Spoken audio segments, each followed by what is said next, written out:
himaya alang gayon kaniya.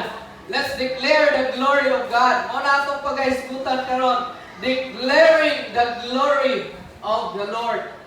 Mauna ang ato ang imuon sa matag karon ug unya o karon natakna kini nga oras ato nang ihala diha sa Ginoo. I don't know if you are comfortable in your place, but just make sure you are focused with God. Bisag dili ka komportable, it is not about you, igsoon. It is all about God. Usa maging comfortable kita kay naa ta sa presensya sa Ginoo. Yes. Ang dili nato tugutan ang yawa ang mag-distract o mag-disturb ka nato. Gusto nato nga ang Dios ang mahimaya.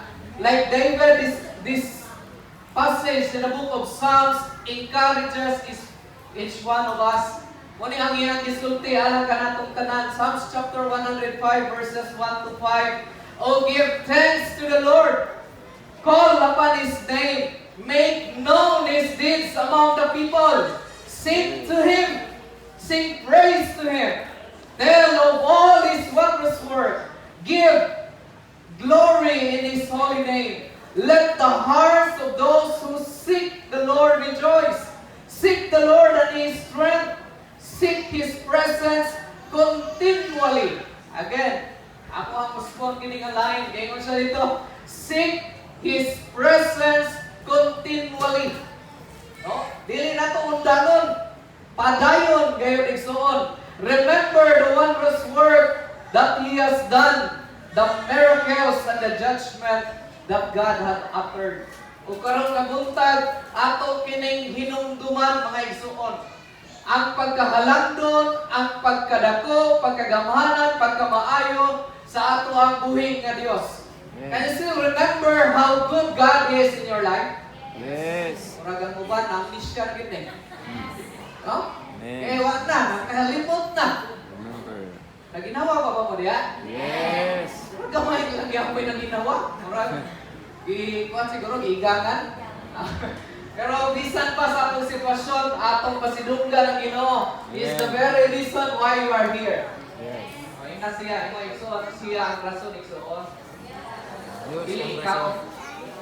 Balus ko. Okay. So siya ang pinakarason nganong nagakatigom kita karon. My question is, are you ready to declare the glory of God? Amen. Ready ra gyud bitang you ready? Ano mo dito ba? Amen. Salamat kayo sa Ginoo. Muna yung energy, no? Muna ang pagdasig sa ato. Muna ang gisulti sa Ginoo. Sa yung gisulti ka ganiya, seek His presence continually. Yes. Oh. Pero usahay mo ito kay murag kani tawag na murag abot na sa tig preach ba uban mga luya. Ginabi liliya ko na diya. Mga katapad din nagluya ko na. Ay salamat kay wala. Oh, to God be the glory. Wala. Dapat makanunayon, no gikan sa pag-abot hangtod sa pag-uli. Dapat ang atong kasing-kasing excited diha sa Ginoo. Dapat baluno nato kanunay ang iyang kaayo ug grasya. Kaya usahay labi na ni maminaw mong yuta sa atong katapad gud. Ala, tanaw din sa katapad. Okay? Maminaw ta sa atong katapad ba? Muna usahay dili ta mapanlanginan. Ni atong mata kay dako kayo. Ay, sorry. No? Muna makita day yung mga butang nga di maayo ba? Muna usahay di ta mapanlanginan. Is mapanlanginan maangin Panginoon, no? Dapat ato na siyang tanggalon. Atong tugutan nga ang Dios ang mahimaya sa ato ang matagkaroon unya. Labi na rin panahon sa pag-guide kaniya. Siya ang pinaka-focus. Sige, check doon ako, be. Ako na ko mga nahon. Uy, namay naguna-una silang balay. O, daw nalak ang ilahang kwan. Ala, nakalimutan ng ibot ang kwan. Cellphone. Erase everything. Focus to God. Focus to God. Then declare the glory of our God. Are you ready to declare God's glory? Yes. Anak, murag nanay enerhiya, no, nga gikan sa Ginoo. Mao ni ang atong paghisgutan karon, declaring the glory of God. A very simple word nga kanunay natong nadungog, kanunay natong nasulod sa ato ang dalunggan, pero sahay daghan sa ato. Agwa kasabot. Tama no?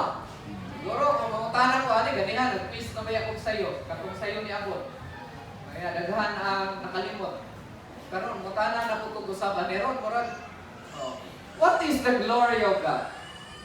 These are some basic questions. Usahay wala kay nato nabutang sa kung kasing-kasing.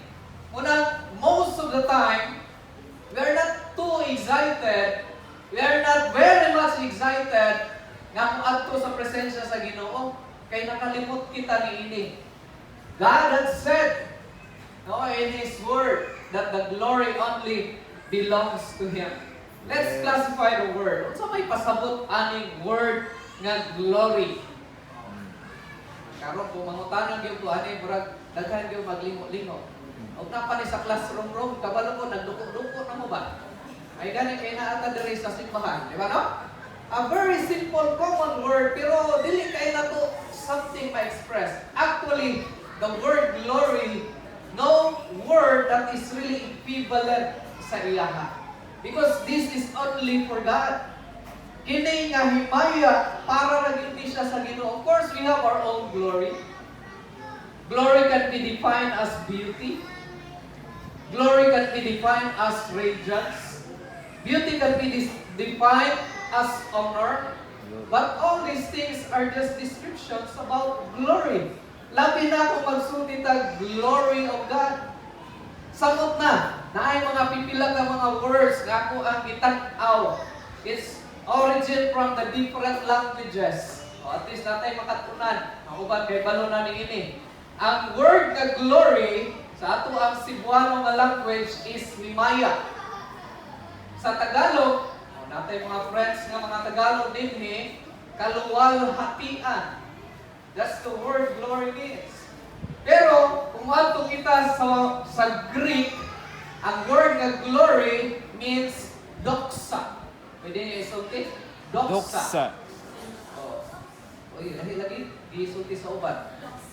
Okay, doxa. Okay, kaya iya daw pasabot niini, meaning to say the radiance, the splendor. Ay, pasabot kalisod. Oh. The splendor, ang kahayag, ang reflection. Okay? So, doxa in the Greek, in Hebrew, ang tawag sa word ng glory is kavod. Okay. O, bantay mo, kaya mag-twist ko ano niya. So, kavod, which also means honor, dignity, reputation, worth, splendor, status. Okay. These are the words equivalent for that word. And in Latin, kabalo yun mo ani. Kung sa ang Latin word sa glory, katong pangalan sa inyong silingan. Gloria. Okay? Gloria. Okay? Which means renown or fame. Ang pagkadako, pagkailado. And these are the words that we can think of kung atong isum up kining pipila ka mga pulong nga magpasidungog sa atong buhi nga Dios. Himaya nga para ra gyud sa iya. Of course, we have our own beauty and that's glory. The Bible declares that for the female, ang ilahang buhok, ang ilang glory. Di ba? The sun and moon, their light speaks about their glory. And a lot of things about the beauty of different flowers, trees, o tanan nga mga creation, they have their own glory. But when we speak about declaring the glory of God, sum it all, because God had created them all. Amen. Glorious means mahimayaon, means to be exalted. Dapat ipataas, i-lift up, will magnify the name of our God. Ang gibasa kaganiya, nagsulti siya that we are going to give God the glory. Ihatag ang himaya ngadto sa atong buhi nga Dios. Ascribe to the Lord the glory due His name. Ihatag sa iya kay takos siya ni anak. Do not take it.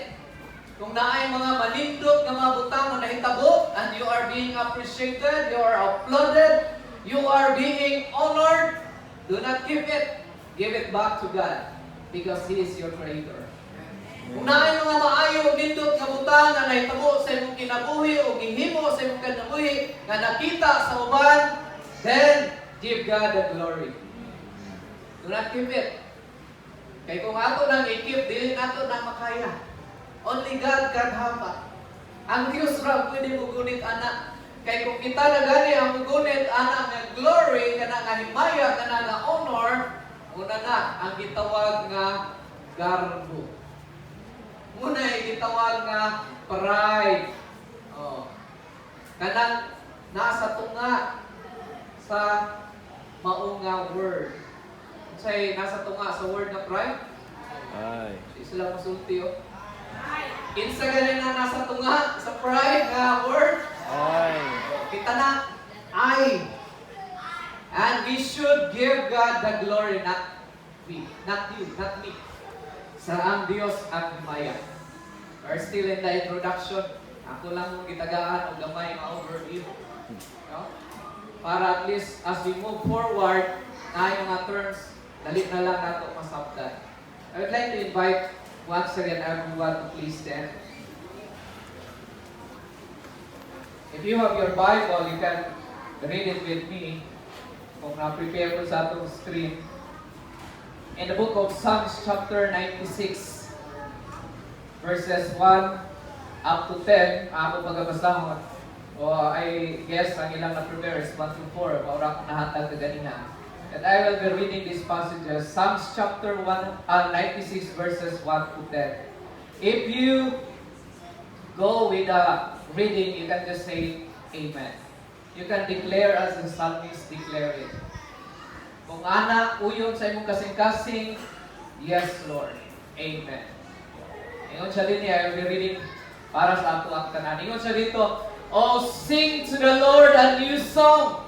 Sing to the Lord all the earth. Amen. Sing to the Lord, bless His name. Tell of His salvation from day to day. Declare His glory among the nations, His marvelous works among the peoples. For great is the Lord, amen, and greatly to be praised. He is to be feared above all gods. Amen. And God deserves all the glory. Why? In verse 5 it says, for all the gods of the people are worthless idols. But the Lord made the heavens. Splendor and majesty are before Him. Strength and beauty are in His sanctuary. Ascribe to the Lord, O families of the people. Ascribe to the Lord glory and strength. Ascribe to the Lord glory in His name. Bring an offering and come into His courts. Worship the Lord in the splendor of holiness. Tremble before Him, all the earth. Say among the nation, the Lord reigns. Yes, the world is established. It shall never be moved. He will judge the people with equity. God bless the reading of His Word. Magaling po ta sa iyang presensya.